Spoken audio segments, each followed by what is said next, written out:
Blog Talk Radio.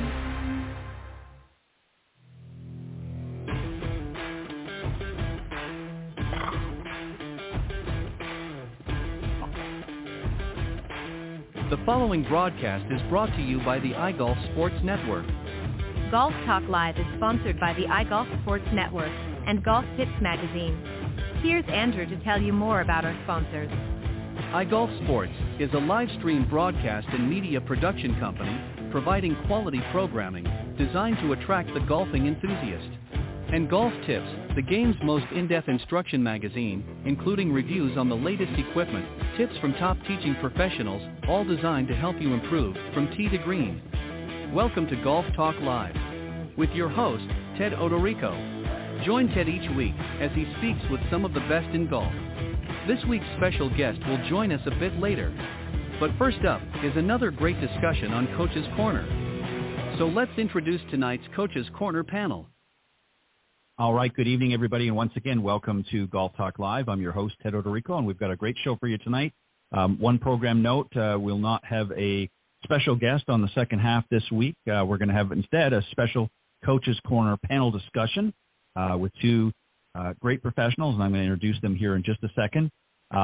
So we'll probably end a little bit earlier tonight than we typically do, but we'll try to get as much information as we can over the next hour and a bit and try to jam-pack it in, as it were. But I want to thank everybody for tuning in live. We are live, as I mentioned, every Thursday evening from 6 to 8 p.m. Central. Best way to find us is go to blogtalkradio.com/golftalklive, and we'll be there front and center during the live broadcast. But for some reason, if you're not able to join us live, that's not a problem. Just visit that link and scroll down to the on-demand section, and you will find all of the previously aired shows, including tonight's in its entirety. And you can listen to the recorded versions when it's convenient for you. And also it's available on pretty much all platforms that podcasts are available, so you can check it out there. And at the end of the broadcast, of course, we'll go through in the closing credits. It'll tell you some of the other places that you can find us. But thanks for tuning in tonight, and we're going to get right into it here. Let me introduce the guys. First up is, of course, John Hughes, PGA Master Professional and Senior Editor, Top 25 Instructor with Golf Tips Magazine. He's also the Honorary President of the North Florida PGA Section, and was the 2013 PGA of America's Professional Development Award recipient. And as well as being a top 25 and senior editor, he's part of Golf Tips advisory staff. Also rounding out the panel tonight is Jim Endicott. He's been teaching golf now for 38 years plus, former Golf Digest Schools general manager, and a 7-time PGA Award winner, including the 2022 North Florida PGA Section Patriot Award and 2 North Florida PGA Youth Development Awards. He's currently the Director of Instruction at the Royal St. Cloud Golf Links in St. Cloud, Florida, and he's also a new member of the Top 25 Instructors with Golf Tips Magazine. So, guys, welcome to the show. Thank you, Ted. It's great to be here. Same here, Ted. Thank you for the opportunity, as always. All right. Appreciate it, guys. All right, so we're going to have kind of a mixed bag. One of the things that we're going to talk about for sure is what's a good golf warm-up routine, and we're talking about a lot of different things. We're going to get to that in a moment, and then we're also going to talk about some other ways that you can improve your game, and I think we'll start with that first. And I think one of the things that we'll begin with is goal setting. I think we'd all probably agree that if you want to improve your game, the first thing you should do is set some goals for yourself. So both short and long term. So, John, I'm going to let you strike up this conversation here first. And what should we be thinking about? And if you want to break it down based on the level of player, because obviously the goals are going to be different for each level, whether a beginner or intermediate or a more advanced player, feel free to do that as well. Or if you just want to pick one or the other, that's fine as well. Just sort of let us know what you're going to do, and we'll go from there. But how do we set some goals, and what should be some of the short and long-term goals as we continue through our wonderful golf season? First off, thanks, Ted, again for the opportunity to share the passion that I have to help people out. Jim, always a pleasure to be with you, whether in person, locally, or on Ted's podcast. Looking forward to a great discussion. Let me start out by contexting goals, and that is the goals represent plans you are making to achieve an ultimate end. And the way I say this to most people is expectations are goals without a plan. And the reason why I'm trying to tie these together is both recently, within the past 6-8 weeks, dealing with multiple people in groups as well as individuals, when I ask them what their goals are, they don't necessarily verbalize goals, they verbalize expectations. And with these expectations, it's like, well, where's the magic dust that these things are going to miraculously appear? And I think whether it's golf, whether it's medicine, whether it's technology, it doesn't matter what you're really after. What are your goals? What are those things that you're really striving for that ultimately lead to the final end? And smaller goals can lead to a bigger end so long as you have plans that go along with those goals. I think when it comes to the amateur golfer, it doesn't need to be this massive, unrealistic goal of I'm shooting 100, I want to shoot 80, and I want it to happen yesterday. What you need to be looking at is realistically within your life priorities, within your professional priorities, what's realistic? What can I do each and every day in a very small scale that over time those small things add up to big things? Let's hit singles versus home runs is another way of putting that. But at the end of the day, it doesn't matter what the goal is. What are you doing effort-wise to make those goals happen? Prior to the beginning of the show, we were talking about that to a certain extent. A lot of times people with all the best intentions set some goals, yet they don't make the efforts to actually obtain those goals, and that's where the plans are. That's where breaking things down one by one, 5 minutes a day, can actually lead to ultimately achieving smaller goals, which cumulatively will lead to the bigger goal that you may have, regardless of what that might be. And that's more of a general overview of how I explain goals to my clients. I'm sure Jim and you can detail a little bit more to it, but I feel like, hey, that's where we really need to start this conversation. Yeah, well said, and you're exactly right. I look at it, and Jim, I'm going to certainly let you chime in here as well, but I'm just going to make a couple of quick points.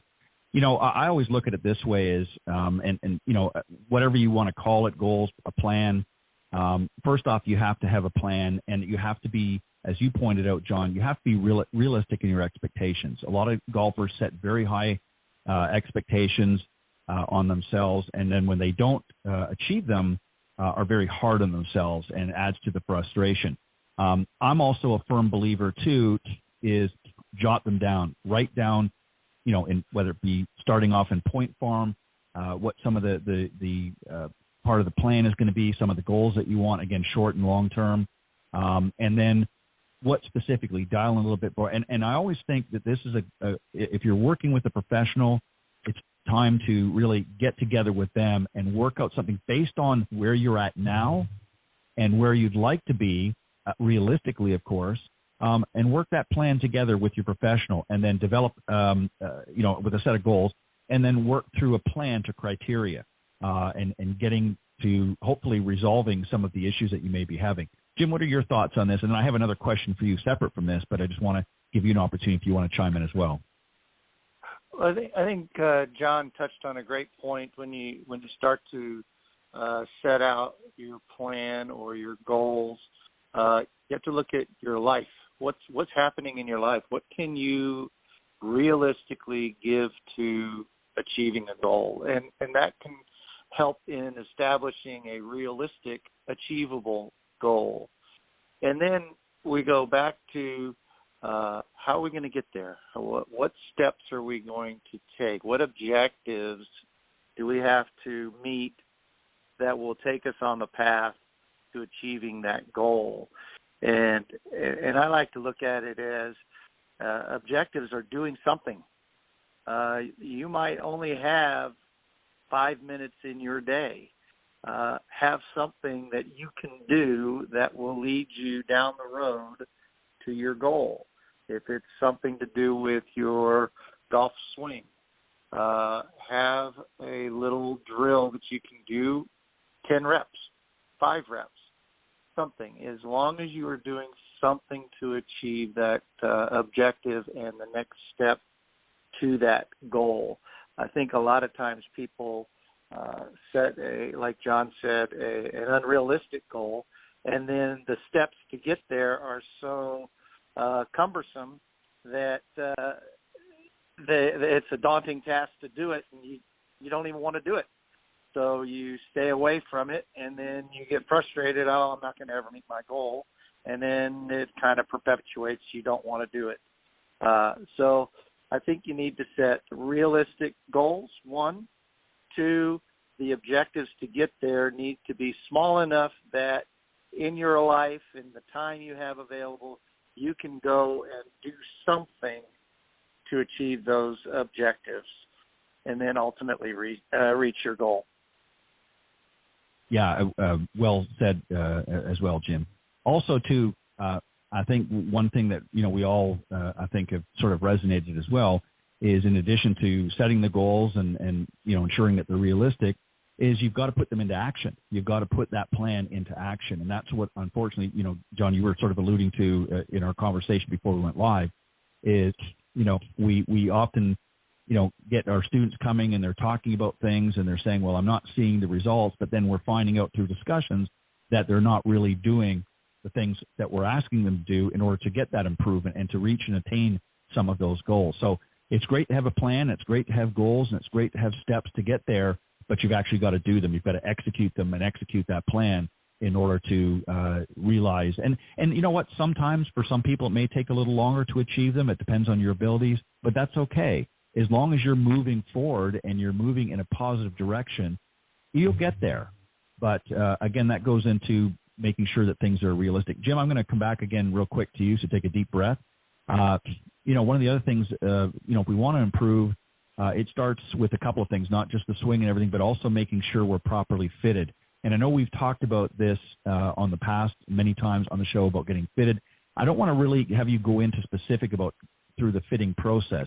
What I'd like you to do is to approach it from this aspect, and that is, how do we know if we're playing? A lot of times we mishit shots, we do things, it could be ability or lack thereof, but sometimes it's the equipment. How do we know as a golfer if the equipment we're playing with is right for us based on our abilities and so forth? And is there sort of a litmus test, if you will, of what we can do when we're not with our pro to check and make sure, hey, this stuff isn't really performing the way it should be for my game?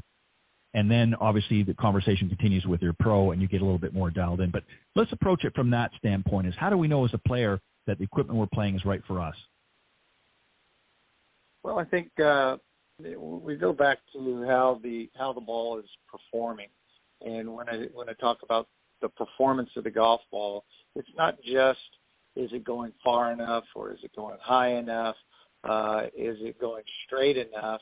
I think it also has to do with how does it feel.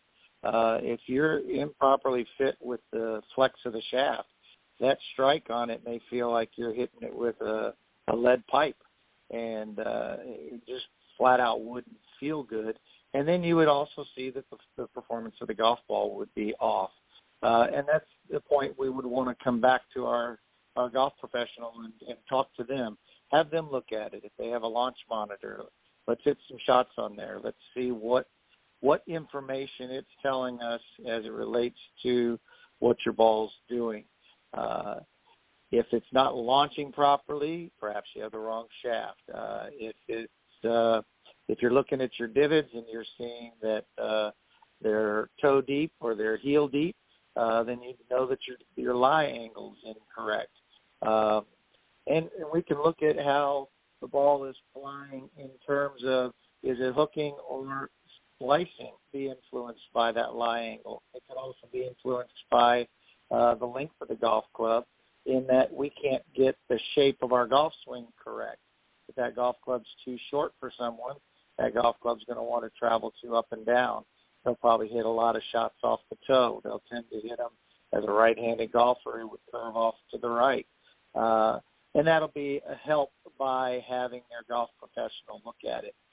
There's a lot that can be done just simply by watching the player hit as the professional and watch the characteristics of the flight. The launch monitors can enhance and help that, but you can see pretty close to what needs to be done in that fit by how the ball's performing and how the swing shape is. Yeah, and that's one of the beauties of a lot of this technology now is you're able to really dial into some of those areas that you're talking about. And John, if you want to jump in and add anything further, that by all means. I also look at things like a lot of areas of equipment is overlooked. Even something as simple as the grip. People might think, well, grip's a grip, but there's a lot of different options out there, and some people, what they're playing, it could be the size of the grip is wrong for them.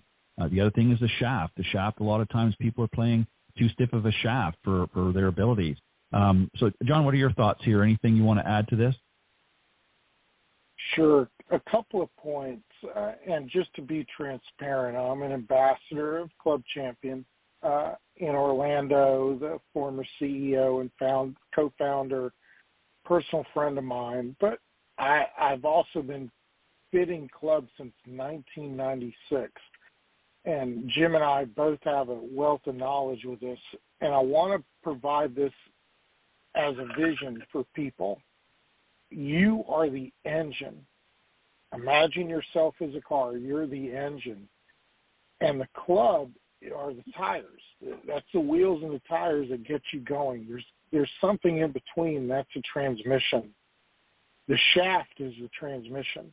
And a lot of what Jim was talking about has to do with how the energy that your engine is creating is transferred to the ball, whether it's spin, trajectory, spin axis,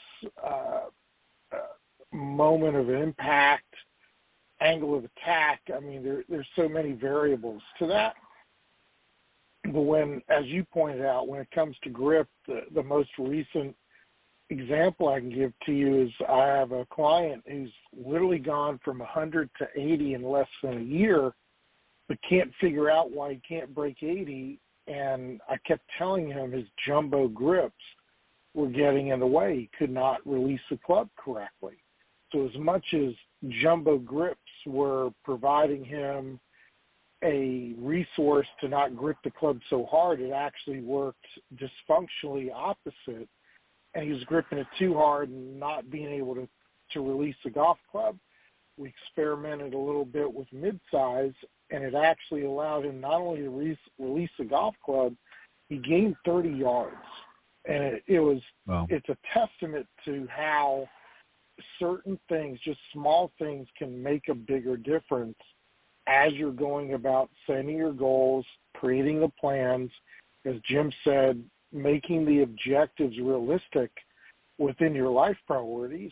These smaller things, as you get better, are based on bigger basics, bigger cornerstones of what you're trying to get accomplished, but are vital. It's vital information for Jim, you, and I to understand and evaluate. And when the client is open-minded enough to take that suggestion without technology, just based on our ability to see what's going on, do we need technology to really pinpoint it? Sure, I'm not going to debate that point. But what a lot of people fail to recognize is when you hire someone like us, we bring a wealth of knowledge that can literally bring a whole lot of new concepts to the table that allow you to meet those goals and objectives. Yeah, and again, well said. And the other thing, too, one of the other often overlooked parts as well is the golf ball. It's not just equipment we're hitting or swinging with, rather, but it's that little white ball that we're hitting. A lot of times you'll see people playing a ball that's really not conducive for the type of swing. For instance, if you've got somebody that typically can spin the ball very well and they're playing a ball that produces a high spin rate, in addition to that, now they're getting too much spin and they're not able to really control the ball as much. So, there's adjustments there that can be made. So, sometimes looking at, and the problem is too, I think, is, when you get into, and again, obviously it's part of the effect of the marketing out there, but, people enjoy playing to a brand, and that's fine. But, if you're a high handicap golfer and you don't really have the ability to make good crisp contact all the time, playing, Pro V1 or some of these others that are high end and are more designed for a better player, you're running the risk that you're not getting the best out of that golf ball because it's not really suited for you. And there's so much on the market, and that's really tough. So that's another area too that I think a lot of people overlook besides getting fitted properly is, are they playing the right or the best ball for them? So that's just something to keep in mind when you're out there, and that's a question and conversation that you can have with your swing coach. John, deep breath. I'm coming back to you for this question. Experiment with your swing. And what I mean by that is many times, golfers get caught up in sort of a single approach trying to perfect their swing that they really forget to try other techniques. So, I don't think you should be afraid to try something new, with some of your golf shots, and consider, making some simple adjustments, with your takeaway as an example. Maybe what you're doing typically is not working. It's not setting you up for success. So what are your thoughts here? What should people do when it comes to their swing? Obviously, there are a lot of factors involved, but no two swings are alike. As we know, no two golfers are exactly the same. So what should golfers consider when it comes to their swing, and when is too much tinkering counterproductive? So I would clarify that from an experimentation standpoint of view of, do you have the skills and or the ability to experiment with ball flight? So many times I'll get clients that are so consumed with their backswings, and I'll ask them how long they're practicing and how much they're practicing and what they're practicing, and then I'll ask them prospectively, how does that fit into the bigger scope of things related to tour pros who are out there 8 to 10 hours a day and can sometimes take up to 2 years, as documented by Faldo and Ledbetter back in the late 80s, how long it took Faldo to change his transitional position just 1.78 degrees. And I'll argue to my death that you're just not practicing enough to make those subtle changes, but you could practice enough and you could experiment enough on the golf course to learn to shape shot, to learn to control your trajectories. And I think that's a much healthier way of looking at experimentation, because this experimentation actually challenges your brain to understand the impact positions, not necessarily the backswing positions, to achieve those objectives. Can you make a ball turn right to left? Can you make it turn left to right? Can you send it off to the left side and turn it left to right? Can you start it out low to the right and make it turn a little bit left? These are the more important experiments that a golfer can try to accomplish, not only during practice, but during play.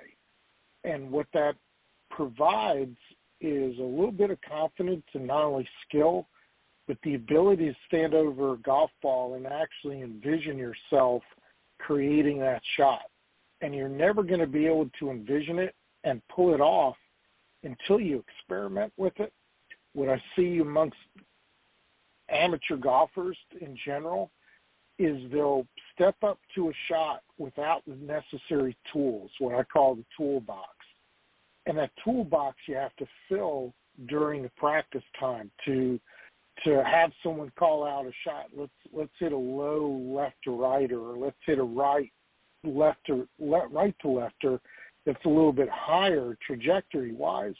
as you start to build the confidence in those kinds of skills, experimenting at the practice facility, but as well on the golf course when the situation calls for it, now under pressure, you're better prepared to pull not only the envisionment, but the actual skill that you've experimented with and understand what you're capable of doing versus trying to play a shot over aggressively that you don't own the skills for.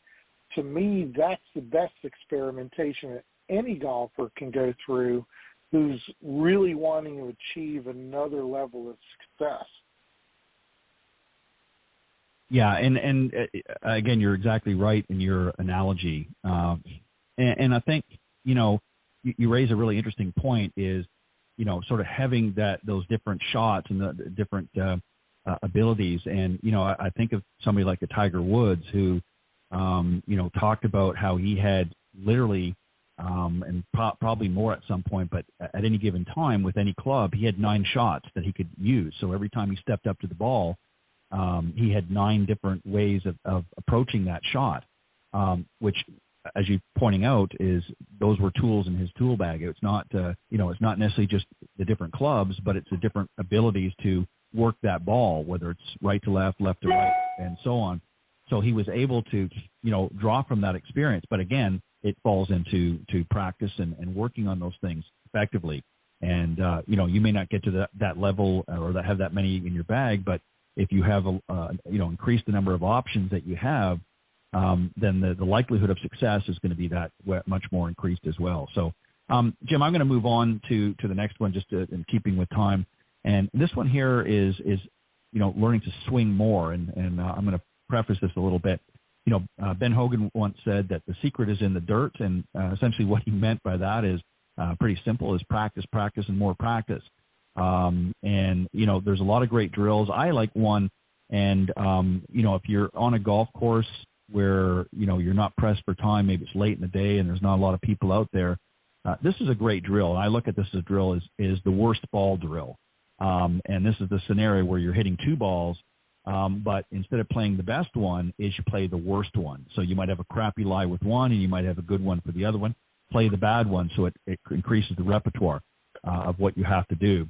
The other thing is, he talked about, for those that maybe can't go to the practice tee on a regular basis, find an open area at home, whether it's in your backyard, and even just practice swing the club, maybe 50, 100 times a day just to groove it. Because a lot of guys get out there, maybe play once a week, but for the other 6 days, they don't touch the club. And now they're kind of rusty when they get out to the golf course. So what do you think on some of that? And is there anything specific that you want to add to get people encouraging to swing and sort of building that memory, if you will, that muscle memory and understanding how to swing a little bit better and groove, a better swing overall? What are your thoughts here? Well, I think what we need to be able to do is when we are practicing at the golf course, we're on the range and we're hitting balls, we need to understand that if our ball has a certain characteristic of flight, what of my lesson is not working right for me? What do I need to improve? Let's take example that their ball as a right-handed golfer, they were slicing it and curving it off to the right. And their lesson has been we need to move the grip where the V's between their thumb and index finger are pointed more towards their right shoulder. And then they have a drill, to hit balls with, say, their feet together to help to release the golf club. So they hit these shots, and their overall fault is one that starts left, curves right. The ball's curving to the right. We check our grip, and then we hit some shots in our drill and see if we can't get rid of the curve to the right. So now, staying with that thought, I could take that home. I could go home, and while watching the 6 o'clock news, I can have a golf club in my hand, and I can be sure I'm putting my hands on there the same way where those V's are pointed to my right shoulder, and I can be working on that at home. Don't have to swing the golf club, none of that. I just need to be able to see that I have put it on the way my golf professionals showed me to do. Then I could go in the backyard and just swing sometimes with my feet together and get that feeling. It's better to swing and see flight than to just swing, because without flight we don't have evidence of whether we are in fact doing it. So let's go back to that player is on the range, and now they have gotten rid of the ball curving to the right, but everything is pulled to the left. Now their lesson is, well, I need to make sure that my shoulders are square, and now to fix the left, I have to turn enough in the backswing so I can see the path down from the inside. And the drill I have is to turn and actually brush the ground before you would get to the ball, and that would be a visual of the club returning from the inside. So there's a drill you could take home and take those rehearsals and take the practice in that drill and brush the ground behind the ball. So I think you have to be able to have evidence to identify what to work on, but then make sure that your golf professional has given you drills you can do that don't require the evidence of flight, but there's some other evidence saying I have accomplished what that drill is trying to teach me and fixing that portion of the fault. So great points. You need to have enough information to do it at the range, but then something you can take home, and you don't have to do very many of them. I assign sometimes, depending on someone's life obligations, do 5 of these a night. Most everybody can find time to do 5 something. Yeah, and as I said, those are great points, because again, you can practice and swing all you want, but if you're doing things incorrectly, then all you're doing is ingraining more bad habits and more often. So those are great points. And the real point of it is you want to be able to have an opportunity. And again, everybody's schedules are different, as you point out, Jim. But the problem that I often see, and I think we all see now, is everybody's schedules have changed. They're busier with things, family life and things like that, and they don't always have a chance to get up to the range. So whenever possible, if you're working with your pro and you can put together some things that you can do regularly like that to keep the swing sort of in shape, not only during the season, but even in the off season, that gives you that feedback when you can't see the ball flight, when you can't see, sort of getting instant feedback, that you would at the range, but working on those things, putting your hand on the club correctly each time and that sort of thing, at least keeps you in focus and keeps you working on things that are going to be beneficial to you down the road. Unfortunately, a lot of people just sit around and do nothing and then wonder why they don't see that improvement. And I'm a big John, fan of mirror. I'm sorry. Go ahead. Throw one more thing in there. I'm a big fan of mirror work. And John talked about impact and follow-through portion of their golf swing. Have something to see impact and follow-through and see it visually in the mirror. Because, again, if we don't have the ball flight to have evidence, we can see that I am getting to that position, and getting to that position helps us to generate it more often when we are actually swinging. And just to add real quick to that, that's a great point. I've used that myself personally, as well as recommend that for. And you can get, if you don't have one at home, you can go and really get a full-length, very inexpensive mirror that allows you to do that. And what you can do, just to make sure that the positions you're getting into are correct, is you can have some images taken when you're with your pro, get him to get, face on, down the line, whatever, images after he's put you in those correct positions. And then you can have those as a reference so that when you're looking in the mirror, you can, sort of coordinate with the images that you have and say, okay, yeah, that's the same position that, Jim or John taught me at the course. And that looks right in the mirror. So, you're getting additional feedback. So that's a great point. Mirrors are great. I've used them a lot, both personally and with many students over the years as well. And they're great feedback to give you some of the information. John, I'm going to give this one to you, and that is, I think by the time some of us make it to the 18th hole, we get we become fatigued, and obviously a lot of issues come up, or golf swing isn't. In some cases, it might fall apart. Other cases, it's just we're so tired and fatigued that we're just not able to generate the speed we need, and so on and so forth. So our fitness is something.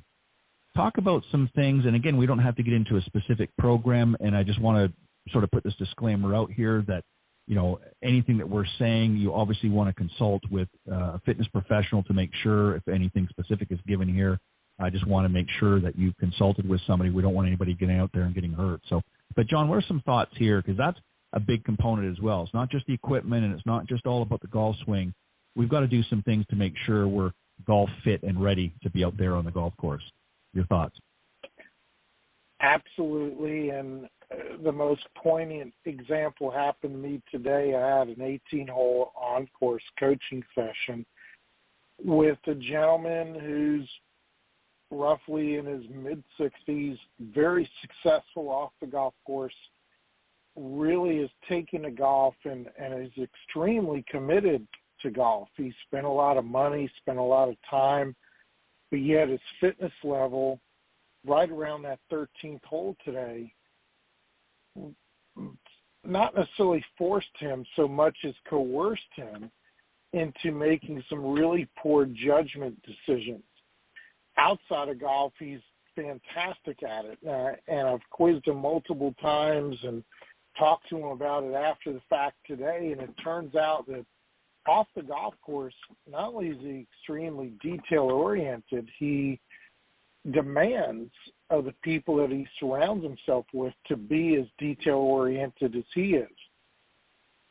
But because of his excitement, the newness of the game, but yet his fitness factor, his ability to make really good decisions under pressure later in the round, it got altered based on his fitness level. He started speeding up. He started getting out of his routine, and the details to how he played the first 12 holes just weren't there.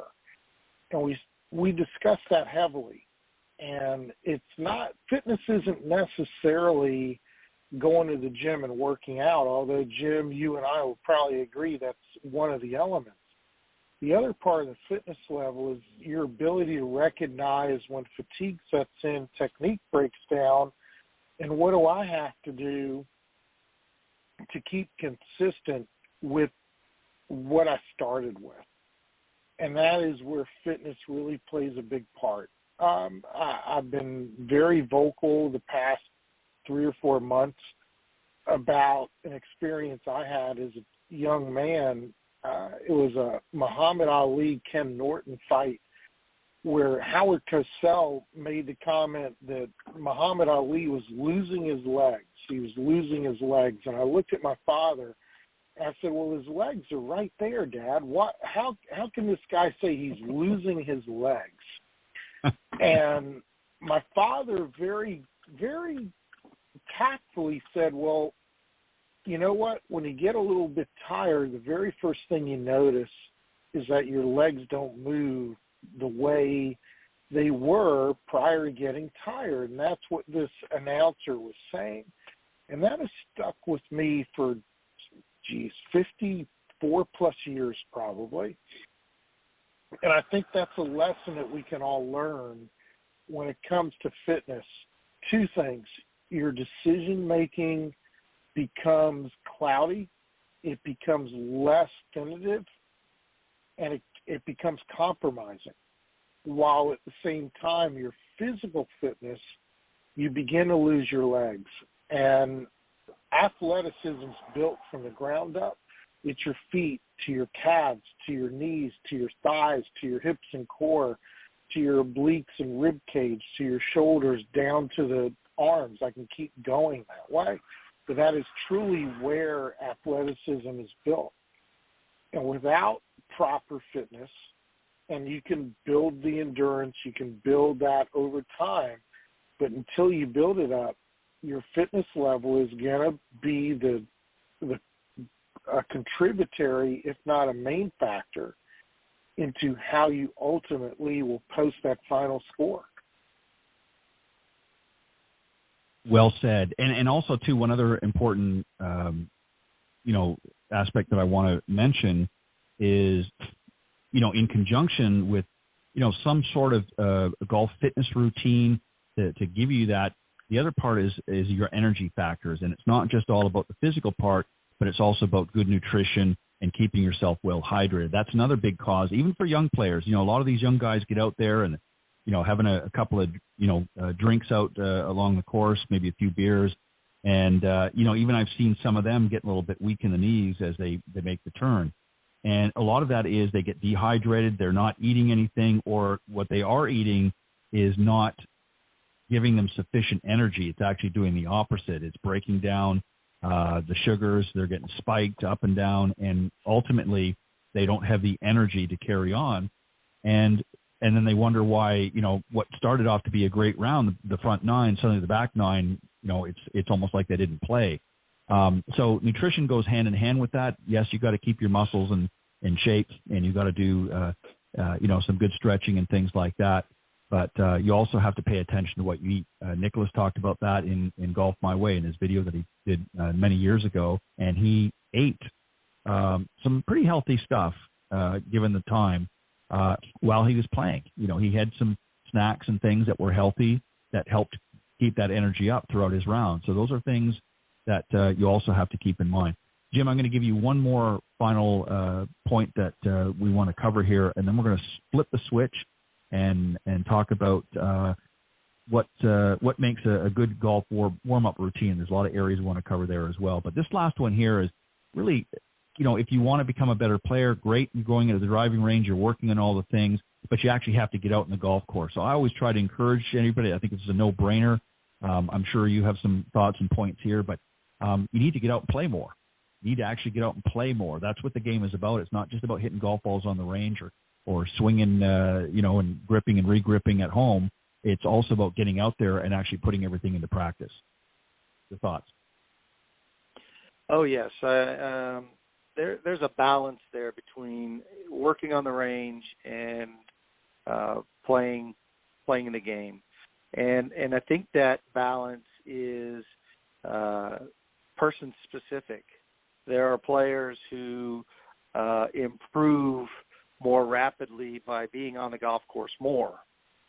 I have a player that if they were to practice 3 hours in a week, they want to be on the range about 30 minutes and the rest of the time on the golf course.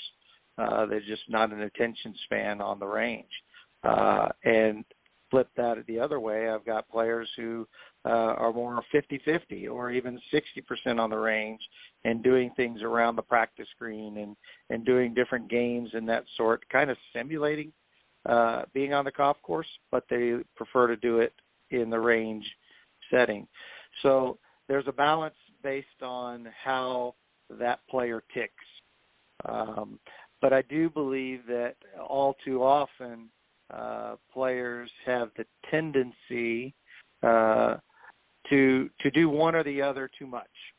In other words, there are those that will spend too much time on the range and should be on the golf course more, and there's some that are on the golf course more than, and they maybe need to have a little more time on the range.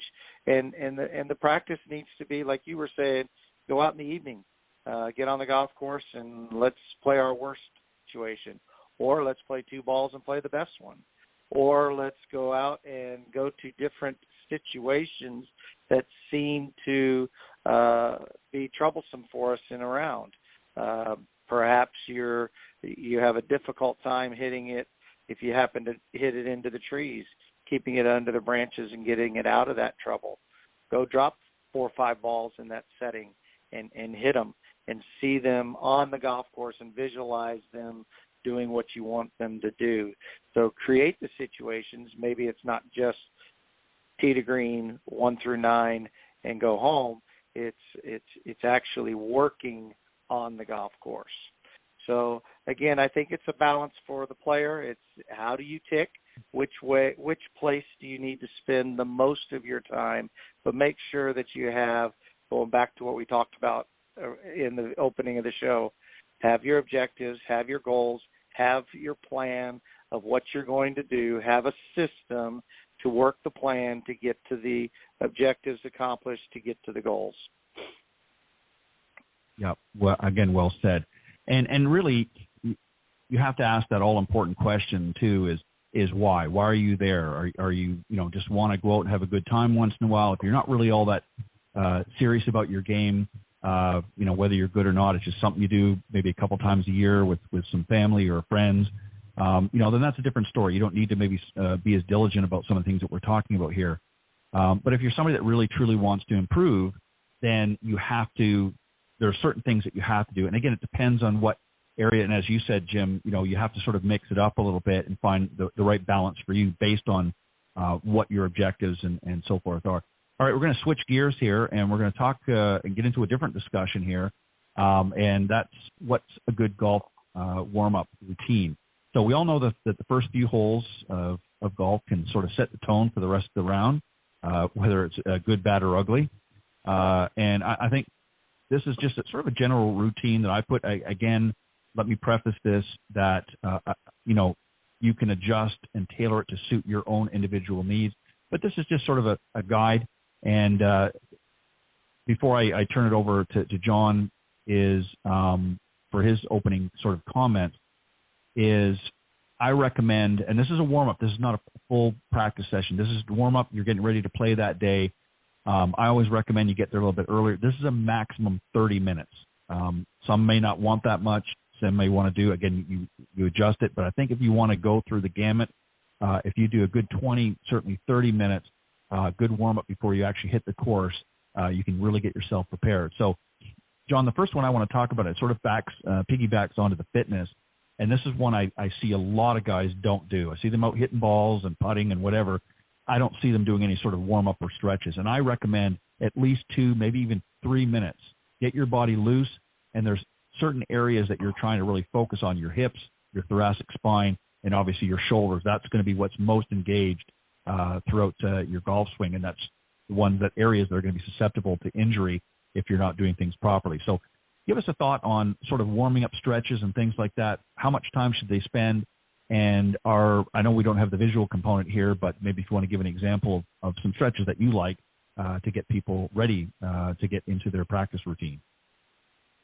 Sure. I would tell you, Ted, that if the warm-up routine starts before you ever get in the car to go to the golf course with stretching hamstrings, glutes, obliques, hip flexors, calves, anything you can do prior to getting in the car that just gets blood circulating, gets muscles understanding what's going to be expected of them in the coming hours. And then once you get out of the car, I always know, looking at the range, who's more serious about their golf game when the person is stretching on the range, being able to separate core from upper body, being able to do lunges, which does exactly that. If you put your right leg forward and then turn your left shoulder to the right, that is separating upper from lower, while at the same time really trying to stretch the hamstrings of one leg, the glutes of the other.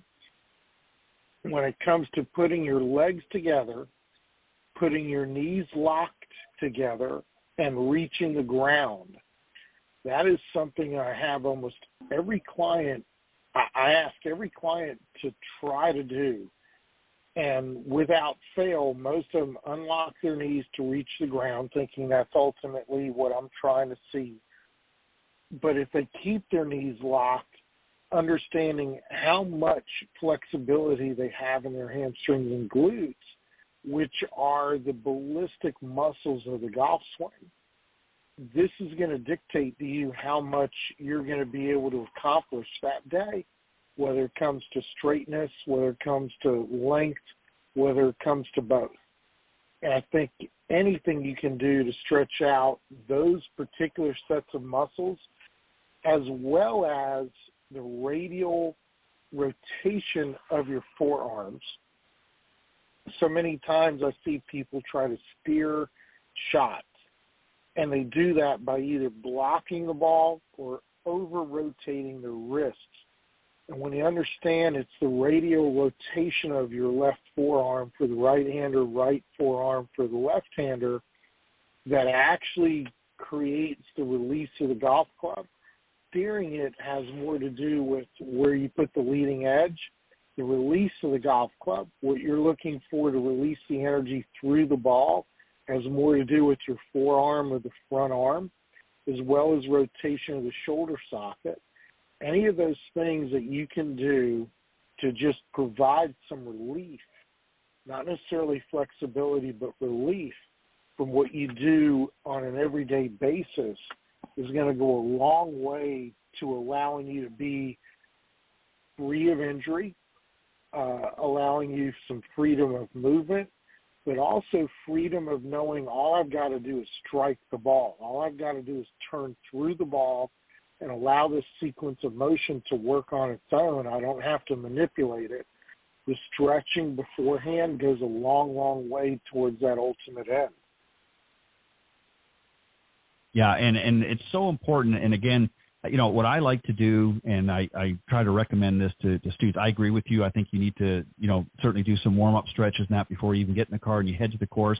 And it's also a good idea, I think, when you get there, too, to maybe even, you know, depending on how long of a drive you've got, you may even want to rehearse and do some of those again, just to, you know, get that sort of final loosening up, you know, with some stretches and that, because sometimes, again, if you're got 20 or 30-minute drive to the golf course, you know, you're stiffening up again a little bit if you're sitting down for that length of time. So, but you make a lot of great points. What I'm going to do, guys, is just pause 1 second. We're going to take a quick break here, and we'll be right back. Jim, I've got the next phase of this that I want to talk to you about. But first, we're going to hear a great message from Golf Tips Magazine. The following ad is sponsored by Golf Tips Magazine. Are you tired of being short off the tee? And what about those 3 putts? Forget about it. It's time you got serious about your game. Golf Tips, the most in-depth magazine in the industry.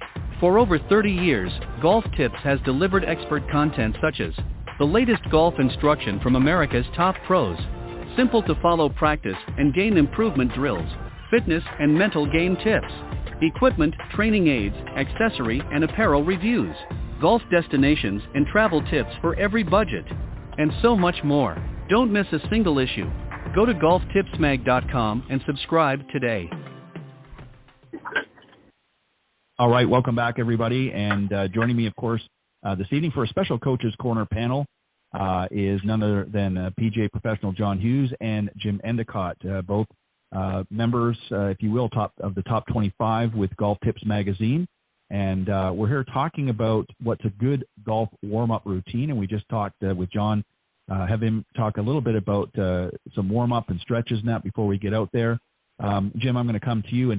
And this is a warm-up on the driving range. And I'm going to give a couple of examples here and certainly get you to add into your thoughts on it. And you may have a slightly different approach. But, you know, I use this sort of guideline, as you will, for really 2 reasons. Really to help build confidence so that going forward, you know that you're going to be ready to hit any shot that might be needed out there.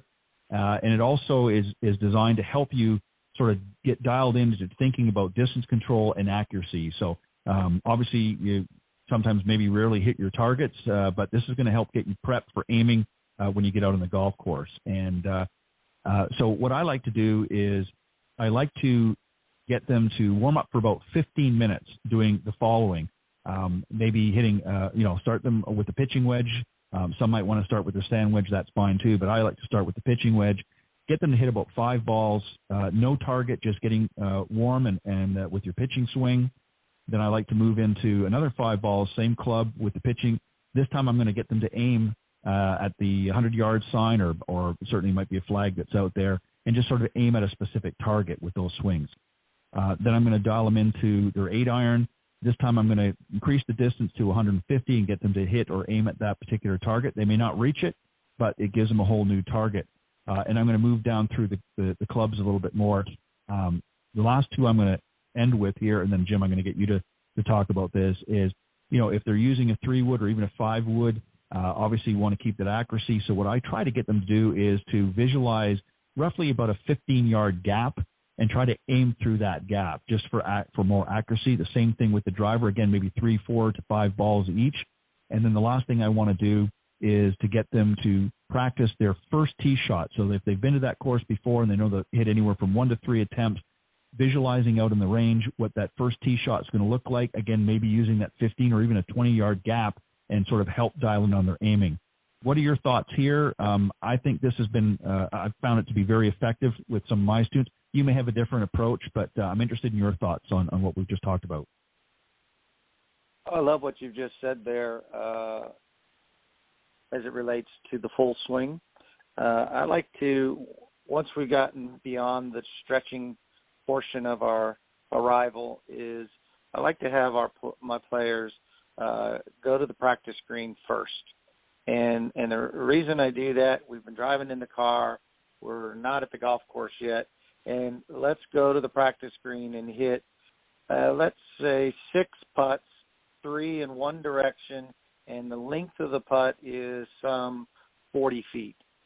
And then we go down and we putt back opposite direction of what we just did, 3 putts, about 40 feet.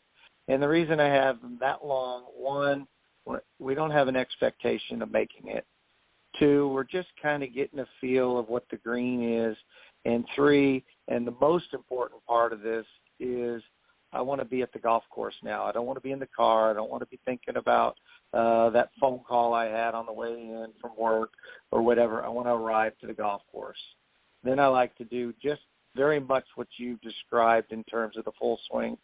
But I do recommend that the first few shots, again, not towards a target, but I like to put them on a tee, have that ball in a perfect situation to build some confidence that I'm going to make reasonably good contact and give myself that confidence that I'm hitting it pretty well. And go through the bag, much like you described, more finite with the wedges in the target and a little broader spectrum on the driver. But I also like to hit some intermediate wedges at some point during the warm-up. It might be that we do wedges up to 8-iron, 6-iron or so, maybe down again to some small pitches, maybe a 40 or 50-yard pitch, then back up and on through to the driver. Then I like to go back to the practice green, and now I'm going to hit some putts at that reasonable length, maybe 15, 20-footers. Let's see if I might make a few of those. Then I like to, right before I go, I like to put 3 balls down very, very close to the hole so that there's not much chance I'll miss it. And I want to hear that ball drop in the hole and give me that sound and that feel that my ball's going in the hole. And then I like to go to the tee. Yeah, and some great points. And that's why, I emphasize too, as again, to tailor this to suit your specific needs. So every player is going to be a little bit different. I agree with you. Sometimes, heading to the putting surface first, all of the areas I'm going to, we're going to cover, doesn't necessarily have to be in this particular order. But I want to just sort of get it out there as what I think are some good tips to be able to improve. And what I like to do, in addition to what we've already talked about with the stretching and the 15 or so minutes with the initial warm up, is dial in specifically on the short game with some additional 5 to 10 minutes at time. And John, again, dealing with chipping and pitching, warm up should make you feel comfortable with striking and confident playing the shots. And what I like to do is maybe pick a simple 8 to 10 yard chip off the green and hit 5 to 10 chips, trying to get as close to the hole as I can. And then I might select 2 of these others, 3 key. Here's some 3 key shots, and maybe have 5 practice attempts at each. And here are some examples, which kind of goes to what you were talking about, Jim, and that is maybe like a 15-yard chip from the rough, might be a 30-yard bump and run, and maybe even a 10-yard bunker shot or somewhere in that range. So I like to kind of go through the gamut on the range as we discussed, and then maybe specifically dial in with some, and again, you can mix them up. But John, what are your thoughts here with on the short game? What do you like to see your students doing when they're just getting ready to get out in the golf course when it pertains to their short game? What we're hearing is the variations of how people can warm up, but ultimately when you're talking about chipping, pitching, putting, is distance control. distance control based on green speed and your ability to understand that. And you provide a really good example of why you need to vary different shots and different clubs just to understand how various shots and various spin ratios are going to react to the green speed that you're going to play.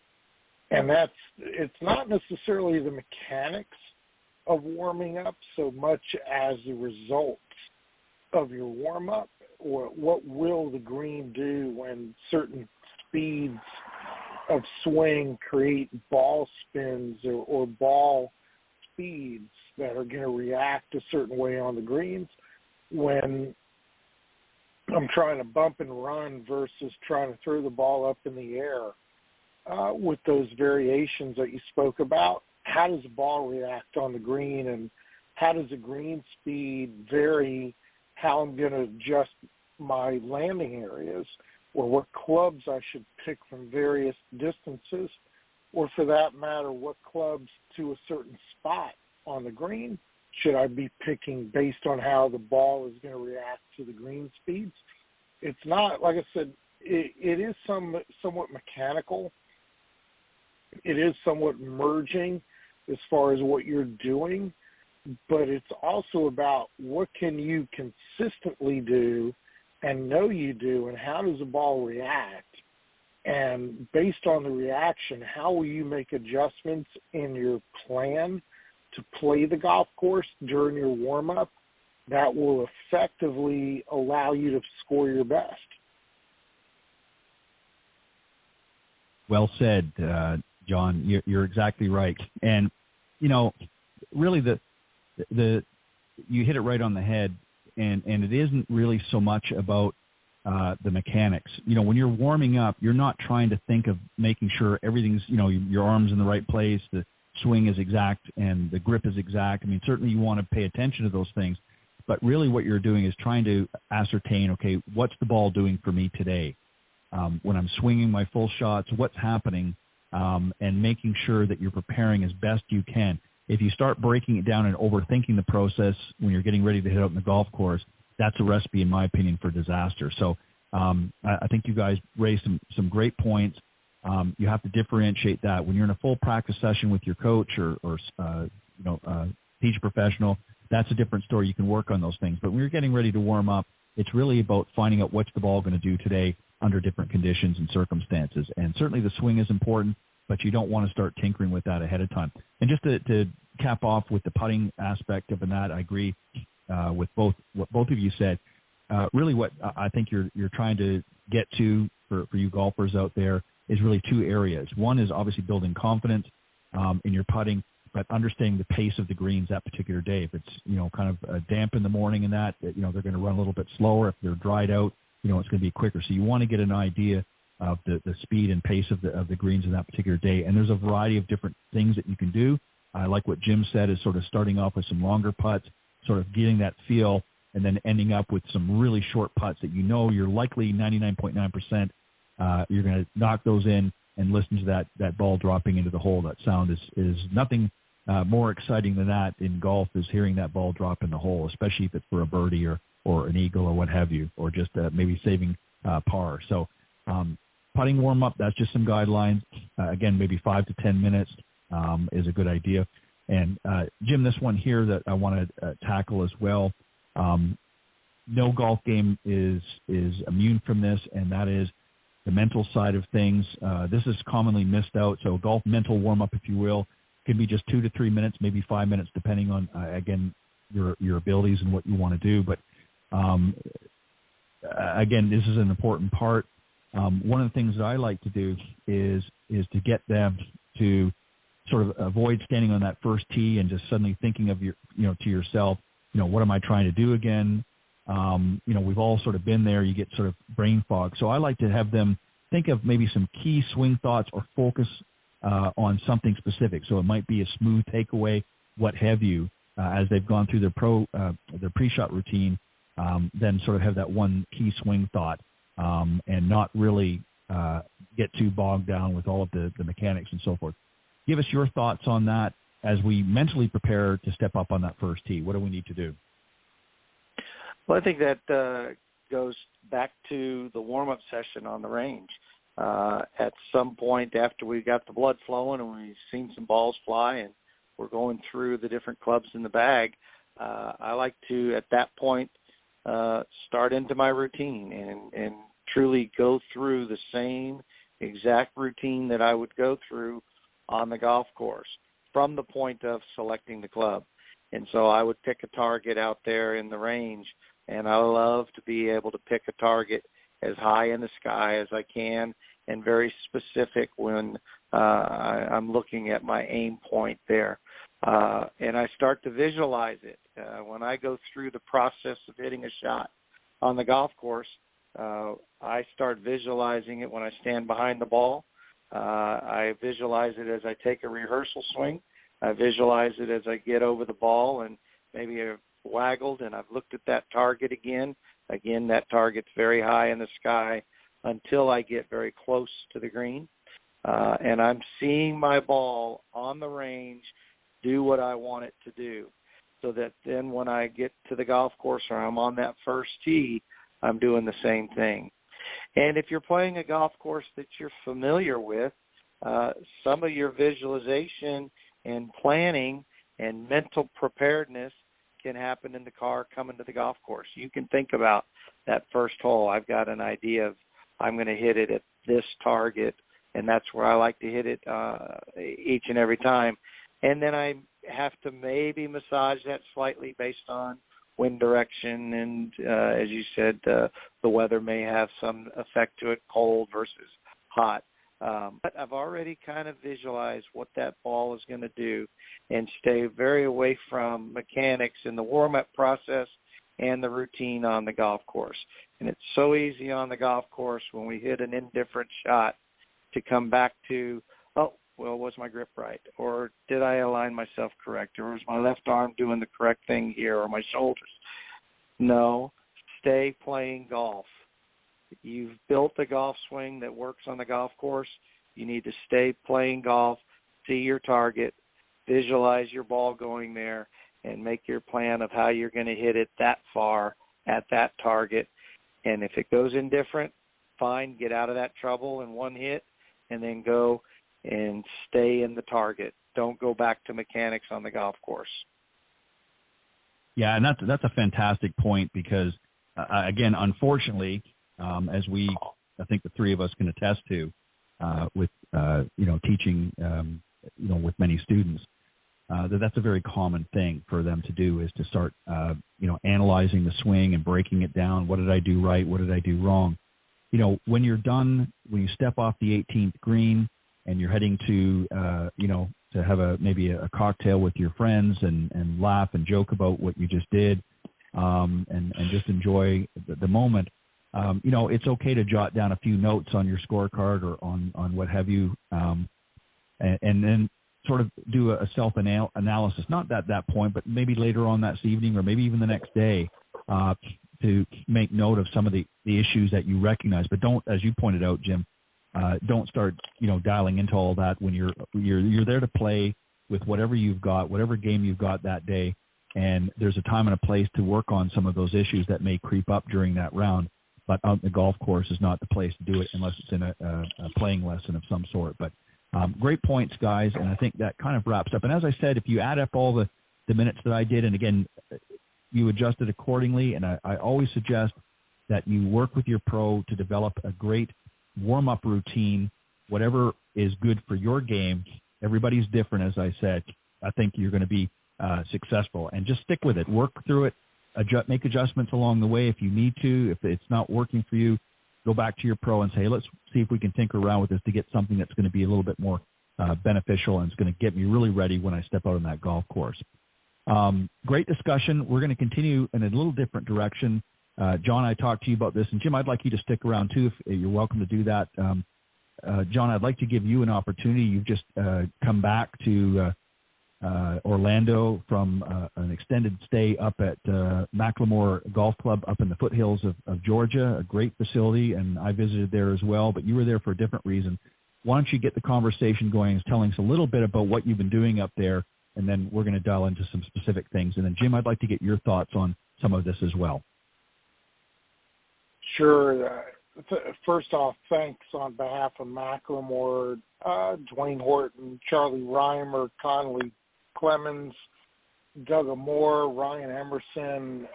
I'm going through the list of people who go above and beyond in a very genuine way to make Macklemore feel like you're part of the family.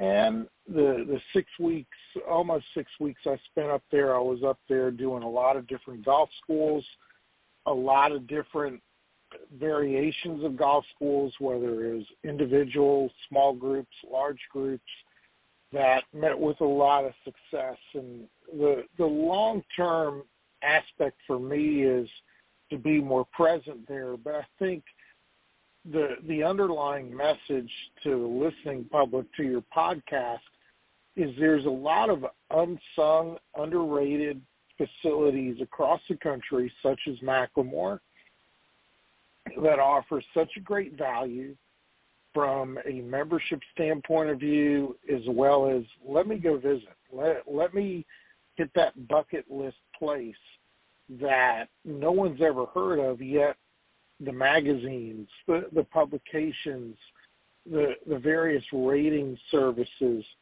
continually rank a Macklemore above and beyond some of the other places. And you sort of sit there and go, why? Why is this so? And until someone actually visits Macklemore, you'll never understand why. I've put a lot of things on social media. So is my stepdaughter, who does my social media. You have to go there and understand what it's about and what it offers you.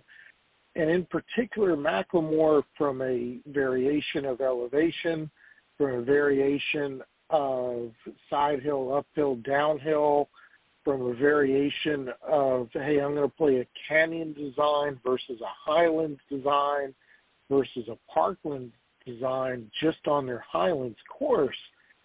There's not too many places around the world that will offer you that kind of opportunity to test your game, test your skills, while at the same time, when you're done with 18, you sort of sit there and go, wow, what did I just experience? But it's the next day when you realize exactly what you experienced and sort of go, wow, this is a place I could really call home, but it's also a place I could challenge. And I'm sure Jim's been to many, many places like that, as have I. But Ted, you being there has really, I think, from a more cerebral standpoint of view, the one thing that it offers golfers is the peace, the tranquility. I call it the deafening silence of what that course has to offer, and your ability to rationalize who you are as a golfer and what you're trying to get out of golf. Yeah, I couldn't agree more. I had the opportunity to come up, albeit a shorter visit this time, but certainly going to extend that. And obviously for me, it was initially more of a fact-finding. I hadn't had the opportunity. You've obviously been to the property a number of times. And obviously, initially you were sort of investigating the opportunities and the possibilities, and really dug right in with some of the variations, as you mentioned, in golf schools. And Jim, the reason why I wanted you to stick around as well is I know you're very experienced with the golf school situation as well, so you understand really the benefits. We're going to talk about that. But let me just tell you a little bit about my experience at Macklemore and why I found it to be a very, very intriguing destination to visit. And obviously, as you pointed out, John, it really is a community. It's a mountaintop golf community. The views you're overlooking, as Charlie Reimer, who is the executive vice president, you're overlooking on a really clear day. You can actually see over, I think it was 3 or possibly even 4 states. You can sort of catch the corners. It's just in that view. It's on the Georgia side of Lookout Mountain. They've got the Highlands course obviously is already open, and they're working on another course as well. And John, you can touch on that a little bit later. You have a better understanding. But what I found is, and unfortunately on this particular trip, I didn't get a chance to play, but I'm going to make sure, darn sure, the next time I do. But I did get a chance to see some of the various different holes. And 18, let me tell you, folks, if you've never been up top of a mountain and seen a golf hole that basically borders that mountain, it's, I believe, if I'm not mistaken, at one point it's about a 2,200, so it's a long ways down. You definitely don't want your ball to go there, but it's absolutely breathtaking. It's a great way to finish. Many other holes like that along the golf course, breathtaking. And I want to point out too, and I mentioned this, when we had our conversation with Charlie and Conley, who is their director of marketing. What I found really refreshing, and again, I know people might say, well, this is at a lot of resorts. I found extra refreshing here was that their staff, every single day, John, when we would roll up into, whatever we were doing, yourself and, of course, Gene Perpelant, who is one of the photographers associated with Golf Tips, and obviously his company Design Theory was up there as well, is how nice the staff were. I mean, every morning, good morning, and just very welcoming and just friendly, engaging. And that's something in a lot of businesses you don't see anymore. And you really feel like you're part of that community when you're up there, even just as a visitor. A lot of great options. We'll get into more of that. But, John, anything you want to add to that? And then we'll get into some specifics. Sure, and I want to tie Jim into this because what a lot of your listening public doesn't understand is Jim and I have something in common. We're both national directors of instruction. He calls himself a general manager of Golf Digest schools, which arguably is the measuring post, the litmus test of what golf schools is all about. And this dates back to 1974. Bob Toski, Jim Flick, Davis Love, the second being able to put together what arguably everybody's patterned their golf school and or golf instruction of groups after. And I think Jim can probably speak on behalf of his experiences. I know he's never been to Macklemore, but I think he can relate to the conversation in ways that the general public, the general listening public can understand when it comes to what the two of us look for in a holistic way as well as a total experience way of what a golf school should be. Yeah, Jim, go ahead. Yeah, I would say a golf school is an experience, and a resort like a Macklemore, you have the vacation experience of the resort itself, and while you're there, it's a productive impact on your game. You come out and you have, when we did the golf schools with Golf Digest or with John Jacobs, you would have some dinner functions, and you would have golf instruction during the day, and then you'd have an opportunity to go on the golf course with your professional, and then through the course of the 5 days there, you had some other social hours where you got to kind of talk with the other participants of how your day went and what you learned and how much fun you had on the golf course and how you needled your buddy while he was struggling a little bit, and then he gave it back to you when you missed that 3-footer for the skin. And you're learning together, and the camaraderie that goes on with a golf school at a resort like that, it's amazing. And the glue to what happens is golf. I recall an experience, 5-day golf school. I had 40 people in the golf school, and the two of the most unlikely people became fast friends and would only play golf with each other as the week progressed because they hit it off so well. And to give you their backgrounds, one was the vice chairman of Air France, and the other one, his occupation was to buy and sell greyhound dogs that raced. So very, very different people and personalities and backgrounds. And through the course of a golf school and the experience at the resort, they became really quite close friends and planned on playing golf together in the future after golf school was finished. So it's a great way to vacation and learn. Yeah, that's a really interesting point that you make too, because what's interesting, I think we would all probably agree with this. What's interesting about the golf game is, again, it doesn't matter where you're from or who you are or what your outside abilities are. When you step on the golf course, the only thing that really stands out is your abilities on the golf course. So you could be the CEO of a Fortune 500 company or somebody that, works in a small restaurant or fast food restaurant or what have you. And, but you're both there to enjoy the experience. And one of the things I really, and again, with Macklemore being still, what I would classify as early out of the gate, obviously they have a full 18 available now. And John, I'll get you to touch on some of the other amenities as well here in just a moment. But, what I really found very interesting is, again, you've got such great views. A great community is developing there now. Obviously, there's real estate opportunities, but you're up in the clouds essentially, and you're part of a community, and they make you feel that way. And the amenities are fantastic. More to come, obviously, as things progress. But it's just a like you said, John, very surreal, very quiet.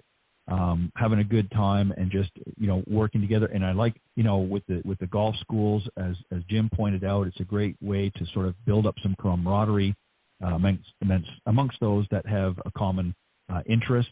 And Macklemore is a great facility to experience that through. And Golf Tips is going to be a part of that moving forward as well, with your help, John, and obviously the hospitality at Macklemore. But John, do you want to touch on maybe some of the other amenities that are coming up, whatever you feel led to talk about, and then we can get into a little bit more specifics if you like about the school. Sure. I want to be brief as much more than specific, because I know that Charlie Reimer, Connolly Clemens will be part of the podcast here shortly, and, yes. and I'll be joining them to detail all that. I think I want to save the crescendo for them, but two things right. that really stick out is Cloudland. Cloudland is a Curio by Hilton hotel, 245 rooms. I was very fortunate to actually tour that in hard hat and visitor vest and insurance waivers and such, and through Dwayne Horton, and it's an incredible property. If you can imagine an infinity pool leading to a cliff edge that drops you 1,500 plus feet down, and that's your entrance. That is the envisionment of when you enter that hotel, and everything else is based upon that. It's an exceptional value. It's an exceptional experience. As Jim said, one of the things that when I ran Golf Digest schools, it was always about wow factor, and I'm sure Jim will agree. It's not only wow factor as part of your experience of improving your golf skills, but where you are and who you're sharing that experience with, as he alluded to. That really makes a difference.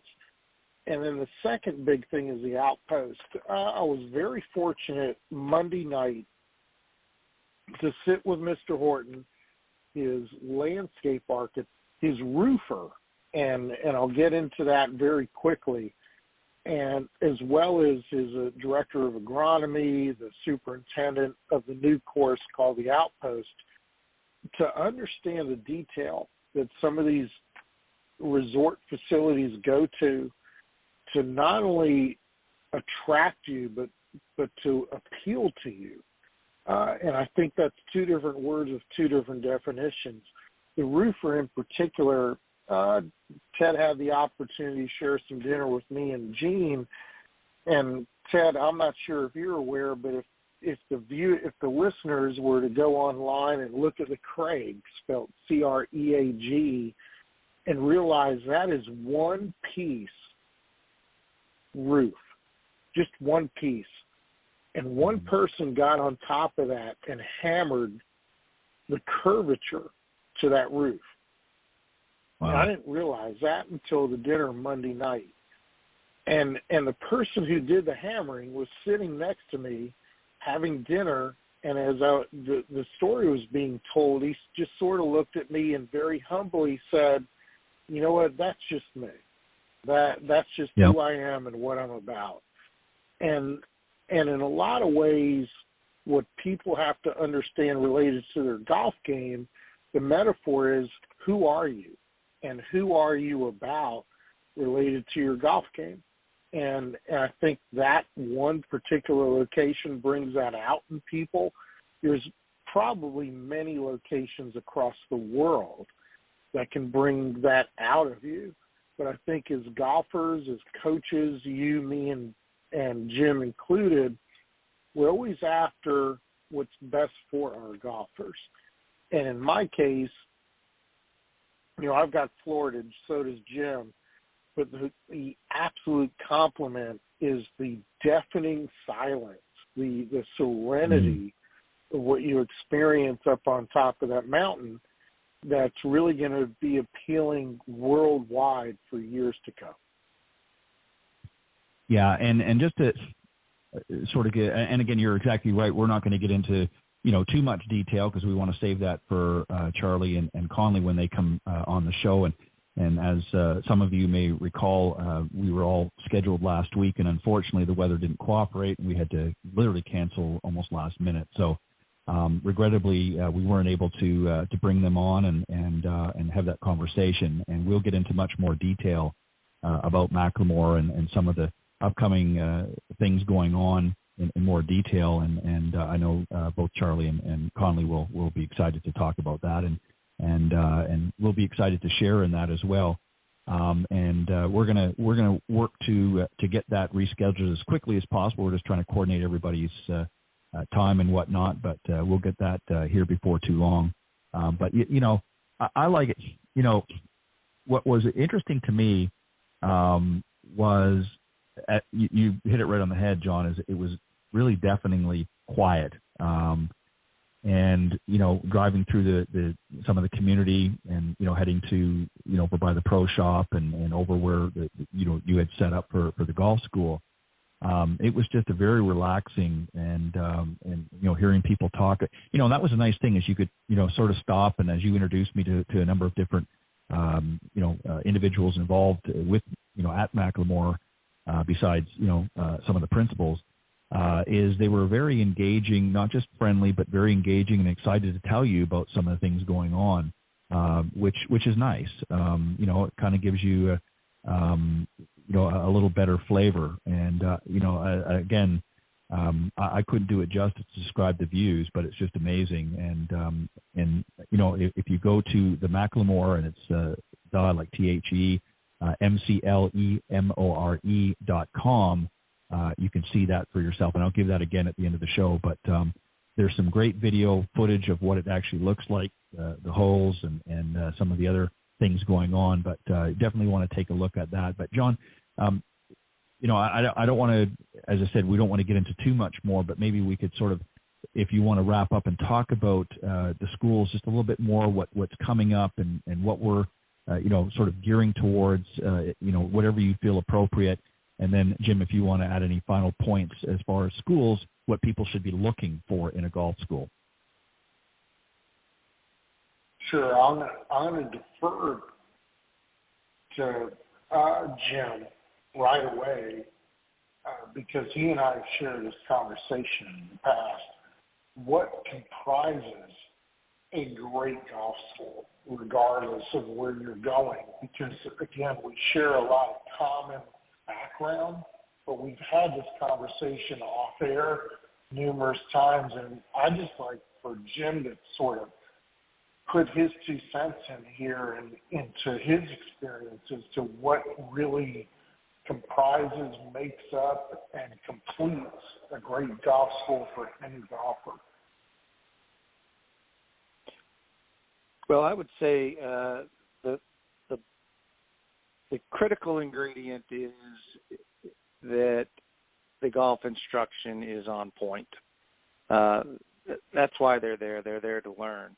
The second part to that is the overall experience, and we're trying to have an experience here of the resort, the social aspects of it, and all that. That also has to be on point. And the mix of good golf instruction and a great resort experience is what makes a golf school that we're talking about so wonderful.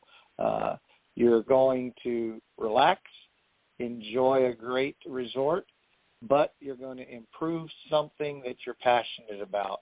And so when you put all those components together, it's really a very unique and very fulfilling type of a vacation. And it's a vacation. It's a learning vacation, if you will. Well, again, well said. John? John, I think you might... Bear with me. Bear with me. I'm just trying. I'm on mute and in between different things here. I think Jim said this really, really well. It's about your total experience. It's not necessarily about where you are. It's about who you are, who you're with, and what you're going to experience from a learning process, but an overall enjoyment process as well. And I think whether it's Macklemore or anywhere else, and I'm going to tease this, I'm going to throw the softball out there, anywhere else Ted chooses for us to be, I think all the listeners are going to not only enjoy who they're with, they're going to enjoy where they are, and it's going to make memories for a lifetime. Well said. We're going to get, as you pointed out, John, we're going to get into a much more in-depth discussion about Macklemore when Charlie Reimer and Conley Crimmins join us weeks to come. Again, we'll check their schedules and see what we can tee up. But we'll get into more depth about that and explore some of the opportunities that are going to be created with the golf school and so forth. But very, very exciting. And if you haven't had a chance to be there yet, if you've never been to Macklemore, and you want to see a little snippet of what the facility looks like and some of the amenities there, if you go to www.themacklemore, and it's MCLEMORE.com, there's some great video there. There's some overview of the golf that's available and that to come, and a little bit vision of the property overall. But we'll get into more in depth, as I said, when we do that. But anyways, on that note, I think we'll wrap it up. I think you guys have been on here long enough, and probably you're itching to unwind from your busy days. But I appreciate you guys coming on and spending time with me, both on the Coach's Corner segment, and then just wrapping up here with a little bit, sort of a tease, if you will, as John, as you pointed out, with Macklemore. So on that note, if you guys want to take a moment, Jim, I will start with you. Just let the folks know the best way they can reach out to you, and we can wrap it up. So if you want to let the folks know the best way they can reach you, and then John. Yeah, and thanks again for having me on, John. It's been great to have the opportunity to talk golf with you as well, and I always enjoy the time on this podcast, Ted. You can reach me, information on my Facebook page at Endicott Golf, also on my website at RoyalSt.CloudAcademy.com. And if you want to email me direct with any questions or is at jim@EndicottGolf.com. And looking forward to this weekend with my junior tour here in Orlando. We have a sold-out event and looking forward to watching some of these great young players compete this weekend. It sounds exciting, and best of luck to the youngsters out there, and good luck with that, and enjoy, soak it all in. It's always fun to watch some future generation of golfers coming up through the ranks. John, what do you want to, again, let the folks know the best way to reach you, and any final closing thoughts? Sure. First things first, Jim, I've admired you since the first day I met you, having shared some history with each other, not knowing that when we first met. It's been enlightening as well as growth-oriented as I could ever have a compadre. Thank you. Really appreciate the time on this podcast, but the time we spent together off air. And for those in the public who are not familiar with Top 50 Junior, you need to go to that. You need to go to that website. Jim, what is that website? It's top50juniortour.com. It's an incredible way for your junior to start to understand whether they're ready or not for competitive golf, and whether they're ready or not to withstand competitive golf. And I don't mean that in a negative way. I mean that in a challenging way. Jim and his partners run one first-class operation and have for a long time. And thanks, Jim, for being the starting ground for a lot of my clientele, as well as thank you for being somebody I look up to and I very much appreciate. A little bit of a tease, I'm at Macklemore between October 14th and 30th. And there's a lot of good news to come, a lot of teasing to be had. And if you don't like teasing, then call me, 407-852-8547. First time I've ever given that number out on this podcast. But if you're looking to visit the best kept secret in North American golf, if you're looking for quality instruction, contact me, call me, whether it's Orlando, Macklemore, anywhere else in the world. Please let me know. I'm more than happy to accommodate you and find out how we can get you to play your best golf and improve your golf skills. Again, thanks, Ted, for the opportunity. Always a pleasure. I'm happy you visited. I'm happy that Macklemore provided you some opportunities to go forward and prosper and just sort of put your flag in the world and say, hey, this is Golf Talk Live. I couldn't agree more. Great facility. I look forward to heading back there myself this fall. And this time I'm going to make sure I get a chance to give myself a chance to get out there and actually play the golf course. I was excited to do that, but unfortunately it didn't happen the last time, but definitely will. But I certainly got several eyefuls. But as always, guys, thank you very much. And thank you particularly for sticking around a little bit longer and spending some time. I knew the three of us together could talk up a storm, so I had no doubt with that. I think we've all done a good job. But I always appreciate it and always feel that not only do we learn from one another, but certainly expel a lot of knowledge to those listening to the show. We appreciate you guys tuning in and joining as well, and hopefully you learned something tonight. And for some reason, if you didn't get to tune into the whole show, go to blogtalkradio.com/golftalklive, and the recorded version will be available here shortly. But on that note, thank you, John and Jim, again for spending time, and I will see you guys next time here on Golf Talk Live's Coach's Corner panel. Thanks, guys. Have a great weekend. And have fun this weekend, Jim. All righty, we'll do. Thanks, Ted. All right. Bye-bye. All right. John Hughes and Jim Endicott, both great golf professionals and part of the Golf Tips Magazine staff, top 25, and always excited to pick their brains, if you will, and appreciate their input into the show as well. Next week, we will be back with another Coach's Corner segment and very interesting guest next week. I hope you'll tune in. But have a great weekend, everybody. Hopefully the weather's nice and clear. Get out and play, and make sure you practice and warm up as well. do the things that we talked about here tonight, and you'll have a lot more success moving forward. Have a great weekend, everybody, again, and God bless, and we'll see you next time right here on Golf Talk Live. Thanks for joining us. We hope you enjoyed this week's broadcast of Golf Talk Live. We'd like to thank this week's Coach's Corner panel, and a special thank you to tonight's guest. Remember to join Ted every Thursday from 6 to 8 p.m. Central on Golf Talk Live. And be sure to follow Ted on Facebook, Twitter, and Instagram. If you're interested in being a guest on Golf Talk Live, send Ted an email at ted.golftalklive@gmail.com.